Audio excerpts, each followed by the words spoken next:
بسم اللہ الرحمن الرحیم الحمد للہ رب العالمین والصلاة والسلام علی رسولہ الامین وعلی آلہ وصحبہ اجمعین الی یوم الدین، اما بعد۔ آج کے اس اجتماع کے مقرر محترم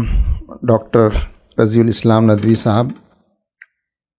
مرکزی ذمہ داران اور یہاں موجود میرے محترم بزرگوں، بھائیوں اور بہنوں، بیٹیوں، الحمدللہ مولانا محترم نے آج کے عنوان کے تمام ہی پہلوؤں کو ٹچ کیا ہے اور اس کے نظری اور فقہی پہلو بھی پیش فرمائے ہیں اور عملی پہلو اور ہمارے کرنے کے کام، ان کی طرف بھی آپ نے رہنمائی کی ہے اور کن چیزوں سے بچنا چاہیے ان پہلوؤں کو بھی آپ نے بہت اچھے انداز میں ہمارے سامنے پیش فرمایا ہے۔ میں صرف ایک دو باتیں عرض کر کے، اور اس کی ضرورت نہیں تھی کہ اس کے بعد کچھ کہا جائے، ایک بات تو یہ فرمائی گئی کہ اس ملک میں، ہمارے ملک میں اس وقت جو حالات ہیں اور اس وقت جو ہماری داعیانہ ذمہ داریاں ہیں، ان کو سامنے رکھتے ہوئے ہمیں اس پہلو پر غور کرنا ہوگا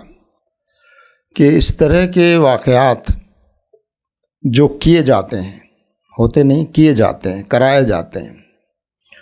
اور منصوبے کے ساتھ ہوتے ہیں، اور منصوبہ یہ ہوتا ہے کہ اس کے ذریعے سے ایک اشتعال پیدا کیا جائے، پرووک کیا جائے، ہیجان پیدا کیا جائے، اور اس میں ان کی توقع رہتی کہ کچھ لوگ ایسا کر دیں، کچھ ایسا کر دیں تاکہ ان کو یہ ثابت کرنے کا موقع ملے کہ دیکھو، ہم تو کہتے تھے اسلام ایسا ہے، ہم تو کہتے تھے مسلمان ایسے ہیں، لیکن اس کا یہ مطلب ہرگز نہیں ہے کہ ایسے حالات میں ہم کچھ نہ کریں۔ یہ بات صحیح ہے، کیا نہ کریں یہ بھی بہت اہم بات ہے، لیکن کیا کیا جا سکتا ہے۔ ایک بات تو یہ کہ ہمارے یہاں ایک جمہوری حکومت ہے، یہاں ایک لا اینڈ آرڈر کا سسٹم ہے، قانون ہے، جیسا بھی ہے، بہرحال ایک قانون موجود ہے۔ تو اس قانون کا استعمال ایسے مجرموں کے خلاف، ایسے واقعات میں، ایسے جو لوگ ہیں جو اس طرح کا اشتعال پھیلاتے ہیں، ان کے خلاف موجودہ قانون میں جو چیزیں موجود ہیں اس کا استعمال کرتے ان کے خلاف قانونی کارروائیوں کے لیے بھی ہم کو کوششیں کرنی چاہیے، اور الحمدللہ اس مرتبہ ہوئی۔ پورے ملک میں ایسے لوگوں کے خلاف FIR درج ہوئی ہیں اور ان کے خلاف گرفتاری کی خبر بھی آئی ہے۔ ہم نہیں جانتے وہ گرفتاری کیسی تھی، کیا تھی، اور کیسی سیکشنز لگائے گئے۔ یہ تو ہم جانتے ہیں کہ جس طرح کی حکومت اس وقت ہے، ان سے آپ بہت زیادہ توقع نہیں کر سکتے۔ البتہ یہ بات ضرور ہے کہ اس بات کا اظہار مناسب انداز میں ضرور ہونا چاہیے کہ مسلمان حضور اکرم صلی اللہ علیہ وسلم کو کیا سمجھتے ہیں اور ان کا مقام ان کے دل میں کتنا ہے، اور وہ کتنی محبت ان سے کرتے ہیں، اور اس کے لیے وہ کیا کچھ کر سکتے ہیں۔ اس بات کا اظہار مناسب انداز میں، قانون کے دائرے میں رہتے ہوئے، پرامن طریقے اختیار کرتے ہوئے اس کا اظہار ضروری ہے، اور اس میں وہ جو باتیں بتائی گئی ہیں ان میں سے بہت سی چیزیں ہم اختیار کر سکتے ہیں۔ اور ایک بات جو مولانا محترم نے بتائی ہے وہ بہت اہم بات ہے، اور وہ یہ ہے کہ ایک تو ان کے ٹریپ اور جال کو اور ان کی چال اور سازش کو سمجھنا بہت ضروری ہے کہ وہ ہم سے کیا کرانا چاہتے ہیں، ہم اس سے بچیں، اور اس سے بچتے ہوئے ہم وہ کریں جس سے اسلام کا، حضور صلی اللہ علیہ وسلم کا اور ہماری داعیانہ جو ہماری پوزیشن ہے اور جو ہمارا داعیانہ اخلاق ہے اس کا مظاہرہ ہم کر سکیں۔ اس طرح کی چیزیں ضرور ہونی چاہیے، اور ایسے موقعوں پر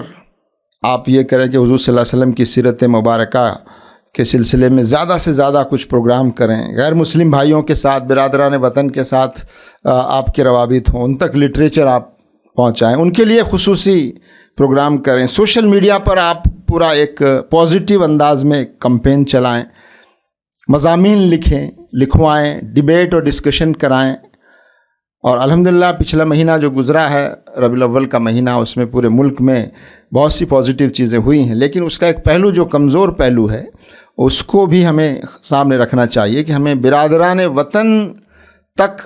سیرت کا پیغام اور حضور صلی اللہ علیہ وسلم کی سیرت مبارکہ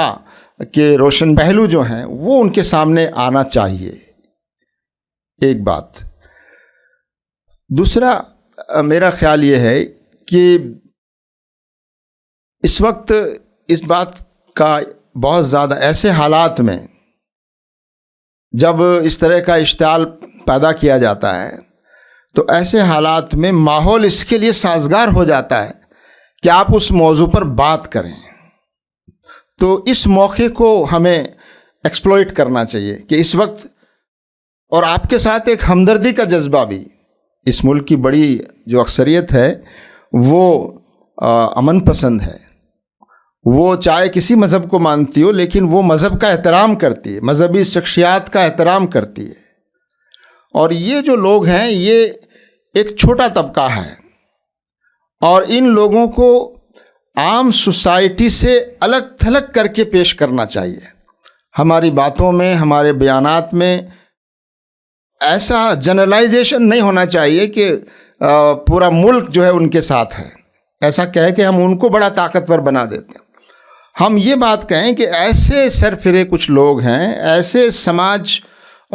کے مخالف اور سماج ویرودھی اور ملک کے مخالف لوگ ہیں جو اس ملک کے امن و امان کو درہم برہم کرنا چاہتے ہیں، تو ایسے لوگوں کو عام سوسائٹی سے الگ کر کے دکھانا چاہیے، اور یہ بتانا چاہیے کہ ملک کی بڑی آبادی ایسا نہیں سوچتی، ملک کی بڑی آبادی ایسے لوگوں کے ساتھ نہیں ہے۔ تو ایسا کرنے میں ایک اور پہلو ہمارے سامنے آئے گا کہ ہم پوری سوسائٹی کو ان کے ساتھ ملا کر ان کو زیادہ طاقتور بنانے کی کوشش ہماری طرف سے نہیں ہونی چاہیے۔ کبھی کبھی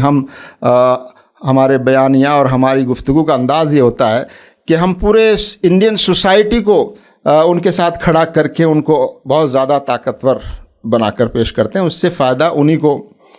زیادہ ہوتا ہے۔ اور آخری بات جو مجھے عرض کرنی ہے وہ یہ کہ آج کی گفتگو میں بھی اور قرآن میں بھی جگہ جگہ صبر کا جو تذکرہ آیا ہے، مولانا محترم نے بہت تفصیل سے اس کو بتایا ہے، لیکن یہ صبر جو ہے یہ ان اکساہٹوں اور ان جذبات جو آپ سے غلط چیز کرا سکتے ہیں، یا ایسا کوئی اقدام ہو سکتا ہے جس سے پرامن سماج میں فتنہ و فساد برپا ہو سکتا ہے، اس کو روکنے کی طاقت، اور اس کے علاوہ کچھ ایسا کریں جس سے صحیح پیغام بھی جائے اور ہم جو بات کنوے کرنا چاہتے ہیں وہ بات بھی کنوے ہو۔ تو صبر کے معنی ڈرنے کے، مایوسی کے، بزدلی کے نہیں ہیں،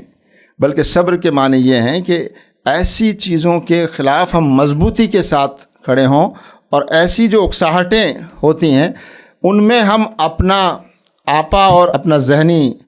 توازن جو ہے اس کو برقرار رکھتے ہوئے ہم قرآن و سنت کی روشنی میں ایسا رویہ اختیار کریں جس سے اسلام کا